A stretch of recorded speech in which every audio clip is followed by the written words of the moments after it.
All right, so this is actually a pretty good game I want to review. And honestly, I've been wanting to review this game for a while now, especially considering that this game is way more important than what most people would think. In fact, it's kind of funny because even though I was just going to do this on its own without doing a little bit of research, I was kind of curious in some cases.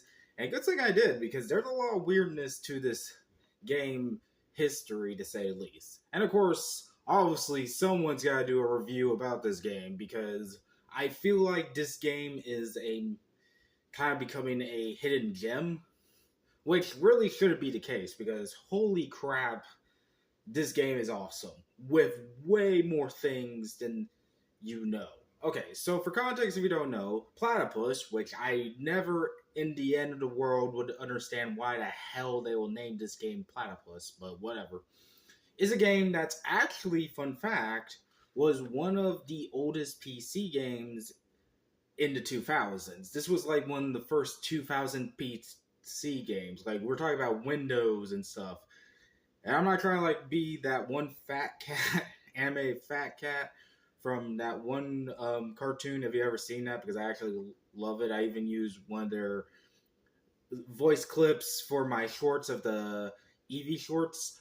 Um, but admittedly, this is definitely as cool as fuck. This is literally a great game, to say the least, for the PC back in its heyday. Like, we're talking about the days when, while there were consoles out there, this was back in the days when PC wasn't as popular as it was today. We're talking about like games such as Turtle Odyssey, Snowy Adventures, like this is like even before Cool Math in some ways, I think. Correct me if I'm wrong, but you know what I'm talking about. Like this was back then, like where Netchrome was starting out as a website, the very first start of Tails Nightmare, which has always been my favorite Flash game and such.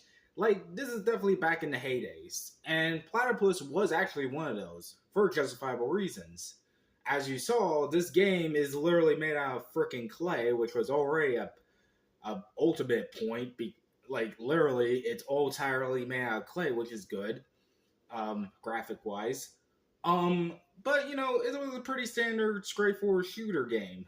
It's pretty much what it's like. Like, there's not really even too much of a plot. There is a plot, but really, who gives a damn? Because it's an arcade shooter. It's like your usual scroll to the left and shoot up the bad guys, no matter how you do it, just do it. Like, that's literally what it is. Which isn't a bad thing, not all games need plots, especially arcade games. So, pretty straightforward. Um, so, to my surprise, again, there's a history with this, and that is because the original creator lost the rights to the game at a time before it was bought out, and they made a second game without the creator, which was a good game, but it kind of sucks because I thought the original creator made the second game. However, what makes this game, this new remake, very good is yes, they actually bought the rights back. Kind of. It's a very sloppy thing. I'm doing a sloppy job of the history, but I highly recommend looking into it. And it really is a love letter to those who love this game's franchise and, of course, love this old game because it really does really good. Like, there's a lot of new stuff here. But the real question is this game good for the modern days? The answer to that is way more than you think. It's a giant yes and then some. Like, literally, this game is probably a real hidden gem that it's becoming, which really shouldn't be. This is a game I highly recommend people getting at all. So, for context, as stated, the gameplay is pretty straightforward. You just go to the left and shoot up the enemies. Not really a big deal, but it is fun. It's the standard challenge shooter, and it is very tough. I'm not gonna lie, it is very tough. Like, I really recommend starting on easy mode, and even then, it's kind of like an E on that. They did update it to make easy mode a little bit more easier and harder mode to be much more harder, I think. But they really didn't need to because shockingly, there's a lot of in life improvements they did with this game. For starters, if you're really sucking at this game, which let's be real here, you might. I mean, I will admit, I haven't gotten too far, even the normal difficulty. Don't have to worry about it because you can just unlock the whole entire game in the options menu. And yes, I know that sounds like a sucky idea, but in reality, it's fine. I mean, there's nothing wrong with that. In fact, it's the opposite. I mean, if you want people to have fun with your game of all types, why not just add that in other games? I've never seen this before, and it works. It does work. Like, yeah, it's better to try to unlock the stuff for yourself, but having that option and being brave to be like, yeah, we even made this game bitch made or something like that. That's a point for me. That's literally a good thing because there are people who, even when outside the whole bitch thing, let's be real here, there are going to be people who wants to try this game and is going to struggle. And there's nothing wrong with adding an easy mode to it. Unless, the game was made to be difficult. Like, for example, I'm not saying Hollow Knight should have an easy mode. The creators never wanted a easy mode for that damn game for a reason. But it's always nice to have a easy mode if you do want to add it in your game. And this was definitely the best way they do it. Especially since really this game is just fun in general. Like, even if you're losing, it's very much fun to try to keep trying. Like, I actually got pretty far in the normal mode, believe it or not. I did lose to the final boss, ironically, but the fact that I was able to make it to the final boss really shows how much fun I had with this game. Not to mention, you don't even have to worry because if you're like having a, poor time, not only do you can unlock all the stuff early on or just in general with the options, but you also have training mode. And holy crap, this training mode is the most fun I ever seen in an arcade. It's basically just a cheat hack. You just basically choose whatever power up you want. Even the fun ones we'll get to in a bit. And then you just go ham on the bosses. This is a good time. You can also use it in general to train.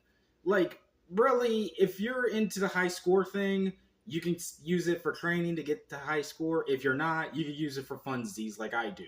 Because really, again, I'm not the type of person who understands why there needs to be high scores in video games sometimes. I mean, I get that people like it, and I understand that, and I don't judge people who likes it. It's just always weird to me because the video game is always meant to be more fun. I mean, it depends on the person who wants to have fun, but, this game is definitely teeter-totter to both ends of those type of people. Those who just want general, actual fun, and those who want to literally break their necks trying to beat a high score, get on the Guinness World Record books. So it's fine. But that's kind of what makes this game very interesting because, yeah, they really did update a lot of things with this game. For example, they added a new level which you can only actually activate through the normal and expert route, or nasty as they call it, which I think is it's super fair. You still got your 4 original worlds, and plus also fun fact, this game also was ported way before the Switch 2 and Steam. They were ported in the PS2 and PSP, excuse me. And they had also extra levels there, so it's not surprising they added 5 levels. Plus, also matching up with the second game, which again the creator didn't make, but it's also a very good game. But it's also pretty, straightforward. Like, there's good music. There's actually weirdly new music, which I think it's either due to probably problematic copyright issues or they just wanted to fine tune it. I don't know, because some of the new music they did add is also from the second game. Like, no doubt they still have some of the original music, but then the third world has the second game's music for that volcano world, which is actually a cool nod, but also weird. And then, of course, also, they moved the fourth music, which actually is pretty good, and I'm glad they kept it, but they moved it from the fourth world to the new fifth world, which is fine. I mean, it makes sense, but it's also kind of weird. So I don't know the juggling of this. And all the final bosses have the same final boss music, except for the last one, which is also a cool Easter egg for the second game, but it's still kind of wonky. Like I said, the theory is I have, which is pretty much a general theory, is it might be copyright issues or some bullshit, but who knows? I mean, freaking same thing happened to Break Quest, PS&R game back in that around that time. It had actually had copyrighted music in it, so that might be the case? Question mark. I don't know. But it is pretty fine. And even then, the music itself, who cares? The music is fantastic. Really, I'm glad it kept most of the music and then some, and even have references to the second game. Because holy crap, the music is pretty good, to say the least. Like, you could tell it's computer music, but it's the fun type of computer music. Like, it's really great and stuff. And as for the new stuff they did added, other than the new levels, for the most part, it's fine. For some reason, and I think it's a good bonus, they added new power-ups, some which are just goofball jokes, but they actually make the jokes pretty much you want them because they're actually very powerful. And then they added actual new stuff, which is fine. They seem to keep the tradition, though, for having another power-up that sucks, which is the boxing glove, but it's manageable, to say the least. I mean, hey, they bumped up the Sonic Wave better, and trust me, there are a lot of good new power-ups that are actually very useful, like the homing missiles and all that. And of course, the way the game goes is these power-ups ain't just random. You actually do need these power-ups if you want to get the higher score and just in general survive, because some of these are mandatory. For example, the first boss, the train, is a little bit more easier now, not only because you have the homing missiles, but there's also a new power-up known as the bombs, where you just drop bombs. And that's so useful because it's not just for high score, but that train boss can give you a headache because it's hogging the bottom string. Long story short, these power-ups are very nice. They also add some more great stuff like new enemies, which are actually pretty well designed. It fits the theme. New ships that, I'm not really keen with the designs of them a little bit, but I do like them. I like the small, chubby one. I actually use the small, chubby one. But, they add new ships for the new difficulties and stuff. Like, there's so much in this game that makes it great. Like, they really updated it, to say the least. And that's what's very fascinating about this, because they didn't just update the game, they really did make sure to not fall into traps when it comes to other remakes. Because honestly, I wouldn't even say this is a remake, this is just a port, honestly. But not in the worst way as the god-awful Brilliant Diamond and Shining Pearl that can eat my ass. This is actually the best way to port a fucking game. / remake it, because it is a remake, there's no doubt about it, but it's a best remake. It's not like it's gonna sideswipe you like Final Fantasy Remake or be like absolute shit like Brilliant Diamond and Shining Pearl. This is a great remake / port of the game, and I'm glad even it's very great, and I'm glad for the creator to able to go back and actually tidy up some things. And really, I'm actually very happy. The only weird thing is, I wonder if they're going to do a sequel to this game. That's the only thing. And there even is a third kind of connected game known as Nux, which is weird, to say the least. It's a pretty fascinating game.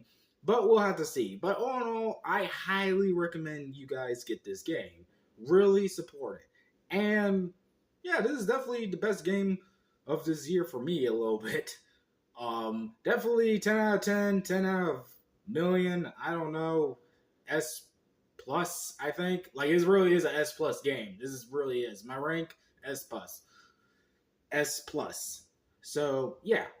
Anyways, this has been Flosscat, snapping out here. And again, please do check out this game. This is a very good game. It's on Switch. I know it's on Steam. And that's actually the only places I know it's on. I don't know if it's on Xbox or PlayStation 5, but really, this is a good game to get, for sure.